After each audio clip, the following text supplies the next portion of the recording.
Céline, hello. Hello. Hello. Thank you so much for joining us. Well, thank you for being interested. Oh, you're kidding? Oh, my God. Thank you for breaking my heart, I think I need to say as well. I mean, look, I'm an unabashed fan. I adore your movie. Did you consciously set out to make everyone cry? Yes. Yes, pretty much. Okay, good. Yes. So, yeah, I think that's also a writing decision. And I like to think about the film and films in general as this very slow arrow that would in the end reach deep your heart, but it went really, really smoothly. And it's the kind, sometimes you have to think a film as shape. It's not only about, dramaturgy. You can also think as a shape, as a form, as a geometrical form. Films can be, diamonds. They can be square. They can be round. I was thinking about this kind of arrow shape of the film. Yeah. Well, bullseye. And, it's a love story, of course, but, it's so loaded with ideas, and, in the title and just in seeing and being seen and making a film about that as well. So much in there. How did you start? And, I guess that's mainly the question. What was your creative starting point in just trying to make this story come to life? Well, weirdly, the creative starting point was quite simple. It was really the desire to write a love story. Mm-hmm. So it didn't seem too theoretical because also it was my first film with grown women. It was about a love story that was, in a way, fully lived, whereas on my previous film it was much more a coming-of-age dynamic, where the rise of love and desire is more a rise about yourself. This time, really wanted to I would say weirdly to go with the classical love story, but then you get to think about what's classical, and I think a movie feels like a classic when it's full of ideas. I think it's a paradox, but I'm sure if we look at the film, we consider milestones especially in love stories. The classical is not academical, I think. With two different things. And especially with the period piece, which can bring you can bring the academics of others, because it's full of experts, it can be,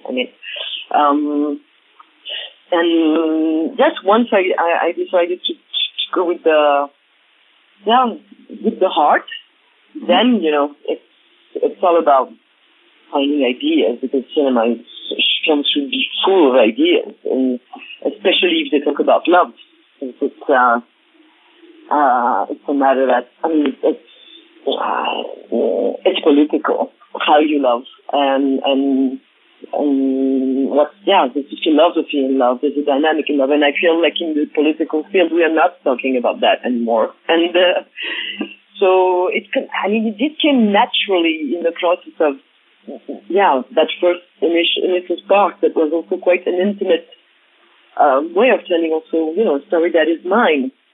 And that's how I work, basically. I have the first spark, and then I'm thinking about, first not thinking about the narrative, but really thinking about all these ideas. Like I feel having a big list of ideas. And I think about those ideas for months before I start thinking about the storytelling, because then I'm trying to put all these ideas in the storytelling, and not doing the opposite, not telling my story and then trying to figure out what it says. Yeah. And this should not be revolutionary in 2019, but depressingly it is. But for a queer story, for a lesbian love story, there's no ownership. No one dies. It's not a doomed love. It shouldn't stand out for those reasons, but it does. Yes, it does. Yeah. What are your thoughts on that? Well, of course. I've spent my life looking for lesbian representation on screen, and it's pretty rare that it's actually done by lesbians, actually. Yeah. So we have had a lot of straight storytelling, and when the film, when it's not light, the critics, or, could be, it's not about the journalists, but the critics in general would be coming from men, we don't see the taboo of homosexuality enough. And it's a way, of course, to change the representation, because this representation was a propaganda saying being a lesbian is dangerous, which is, it's true that being a lesbian is dangerous, but it's not because you're going to die and be miserable. It's because your program is dangerous. And that's why fiction, because it's a different, it's not about lifestyle, it's a political vision of life and love. Yeah. And that's what we are putting on the screen when we are actually showing our imaginaries, and how powerful they are, because, it's about breaking the narrative of love stories that are mostly, even if we're just thinking about the straight love stories, relying on the narrative of conflict. Yes. So the fact the film is really based on equality and based a love story, a love dialogue on equality. That's also what makes it a lesbian storytelling. And it's departing from the lesbian representation, but also from the heterosexual representation. Because yes, they're not dying, but some people are telling me it's just an impossible love story because they're not ending up together. And that narrative that we are being told all the time about the fact that a successful love story would be spending your life together in exclusivity. We're trying to break that narrative too, because we're saying love story is about an emancipation, and even though the film breaks your heart, actually it opens it. It breaks it open. And that's also something, that's the thing I thought the most about, obviously, because it was easy deciding not to be harmful to my characters and not to punish them. That's something quite easy to decide. But then you have then you have to craft this new vision, this new program, and that's what's taking the most time, actually. You have to find new solutions. If you're not going with the narrative conflict, you have to find new solutions to storytelling. Mm-hmm. And that's not easy to do. I can't imagine. Yeah. And also, it is a love story, and it's erotic, but not in the usual way. There's not a whole lot of skin, and there's an armpit moment that's very sensual. And I'm always thinking in depicting sexuality and sensuality in a way that's not the norm. Just not two people just going at it. If I may be crude. Yeah. Well, it's kind of the same logic. Yeah. Because there is. The sexuality is always kind of represented in the same way. It's a convention. So the convention gives you the pleasure of convention, but it rarely gives you the excitement or even eroticism. It's pretty rare to be moved by a sexual image in the cinema. I mean, it doesn't happen much, and I think it's because it has to be surprising. So I'm trying to create, of course, I'm trying not to objectify anybody. That's the base. I'm trying to create to create scenes that talk about sex in a different way, which means lighthearted, with humor, and surprise, and with a very active viewer. I think so if you want your viewer to be active, you have to put him or her as an investigator of the image is looking at. And the sex scene with the armpit, the penetration of the armpit, puts you in that position where you know it's sexual, but you don't know where you are, and the image is in dialogue with you. And I think that's a way to embody sexuality also. Sometimes it's about being quite honest and candid about what you want to give as a film, and then then find the image. It's always that's always the hardest part. But that's the process. And of course, men are entirely absent in the film, but they loom large because, of course, the entire reason for Marianne and Eloise to be together is so that Marianne can make Eloise presentable for a male suitor. What was your thinking in having the movie absent of men but having that kind of presence and also the use of subverting the male gaze, I guess, is the broader question there, but having men present but not literally. That was a lot of a question. Yeah. All of that. I'm not sure what I should talk about. What was your last sentence? I don't know. No, yeah, like it's sort of the men there but not, and just having the fact that it's the irony of it, the whole portrait is for a man, but that it within that this love story blossoms is incredible. Yeah, well, it's the tools of cinema. It's really using the tools of cinema and thinking that what you put in the frame is what you're looking at, but the frame also defines the frame of their life. And we can feel patriarchy. We know, but we're not losing time talking about the obstacles because they're so obvious. And also not putting a man in the frame because I don't want to objectify men either, so I don't want to craft this character that would only be here for the purpose of conflict.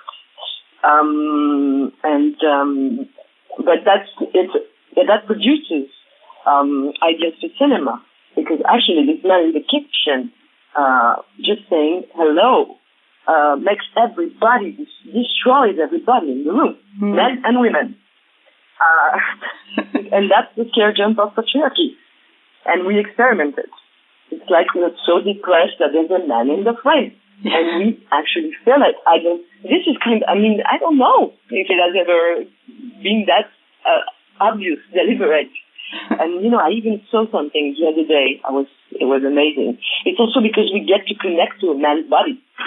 It's like, we haven't looked at them, their skin, because we're never looking at men. We're never looking at them. And there was when the man nods, then there's a close-up of his hands. And you look at the end of a man, like you rediscover it at the end. There was a man the other day, and he saw this, and he saw the end of the man, and I saw him looking at his hands. And I was looking differently at his hands.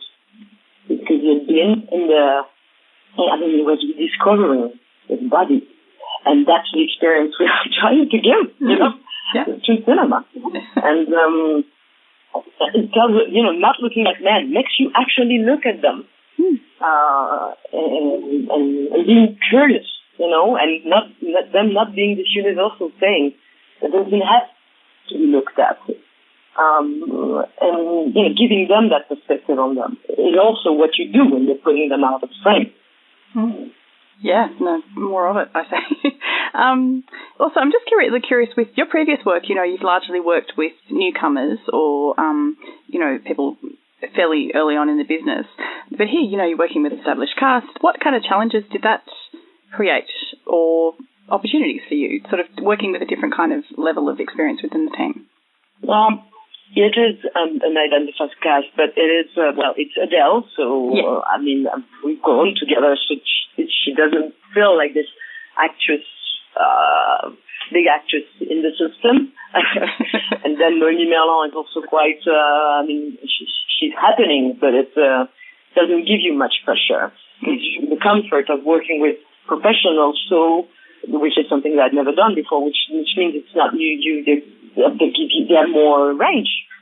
You just have more range. Sure. And also morally working with non-professional makes you in such a strong responsibility because you don't want to have to negotiate with their limits. I don't. So it's more comfortable in a way. And even Valeria Golino,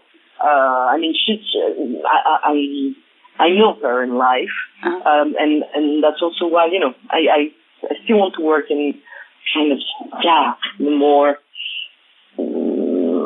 prototypal way. And if you have the right prototype, then you can, even if you take people from, the system,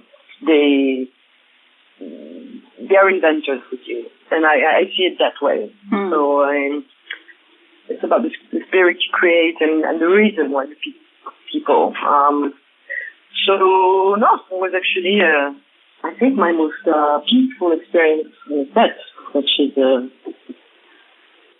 yeah, and she's, and I didn't expect that.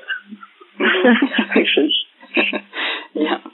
I mean, I'm not breaking any news here, and I think you've discussed it before, but, you know, with Adèle having been your partner previously, how did you broach it with her that you wanted her in this role? And, you know, it goes to some personal places here, and, you know, making a film about her and maybe a little bit about you, maybe. I'm not sure. Was that a bit weird? Yeah. No, it wasn't, actually. Yeah? I mean, it's really a way, because it's really a way to actually talk about our relationship in the present. Mm. Because, you know, when we work together, we didn't work together. Sure. Because, you know, I'm not in that idea. Yeah. And so, no, and we really wanted to work together again. And it's really about, this task giving us the confidence to invent art and also to enlarge our conversation or intellectual conversation about cinema with a team, you know. First a team of people who are going to do the film, but then also, I mean, I feel like we have a team in life, you know, of people seeing the film. And so we were really down. It was about telling how strong we are together today, I think, mostly. So it didn't feel weird. It's a fiction that becomes truth. It's not about a truth that becomes fiction. Sure. And maybe it's weird to ask you this, but what do you think it is about this film that has struck a chord with so many people? Sort of, you know, most people I speak to just feel the same as I do, you know, male, female, you know, of all persuasions. It's just a gorgeous film. What do you think it is? Well, I think it's about the fact that the film is filling a void that for some people, a void that they need to fill, they wanted to fill. And I'm thinking about, when I see women in their 60s, you know, saying thank you. It's not the same thank you as a guy who's 25, but they're both deep thank yous. But I think, it there's a reparation for some people. They've been waiting to see themselves, to be seen, mostly. Mm-hmm. You know, it's that. It's not about what you see. It's about the fact that you feel seen by the film. And this works with male, female. Like I've been interviewed by straight male journalists telling me like, wow, this is so closer to my relationship with my wife than what I see in straight films. So it's about feeling seen, and that's super powerful because it's either because you didn't feel seen and you were aware of that and you were suffering about that, because then it's kind of a propaganda against you. And it's about filling a void you didn't know to be filled. Yeah. And that's also very powerful. And when that hits men, for instance, it's super powerful. So I think that's how it works, actually. That has to feel good. And what is next for you? Where do you go from here? What's next on your horizon? I don't think so, because I'm really still, really committed to the promotion of the film, and I'm talking to you this morning, and then I'm heading to Italy for a week. The film is going to be released at Christmas, like in Australia, and it's really doing well abroad, and with the Golden Globe nomination, so I think I'm going to live with the film a little bit, and then have to think about something new. Yeah. But going for, I'm not making a lot of films, so each time I'm not really going with every step and talking about it. I'm not done with it yet, I think. Yeah, no, there's plenty of life left in this one yet. And congratulations on the Golden Globe nomination as well. I mean, you should have been in more categories, but yes, absolutely, congratulations on the one nomination. And are you being pursued at all for English language films, like on the strength of this? Does Hollywood want its mitts on you? Yeah, I have an agent, and I received some scripts. It's just I would totally want to work with English-speaking actors or actresses, and even, and then it's about the culture also.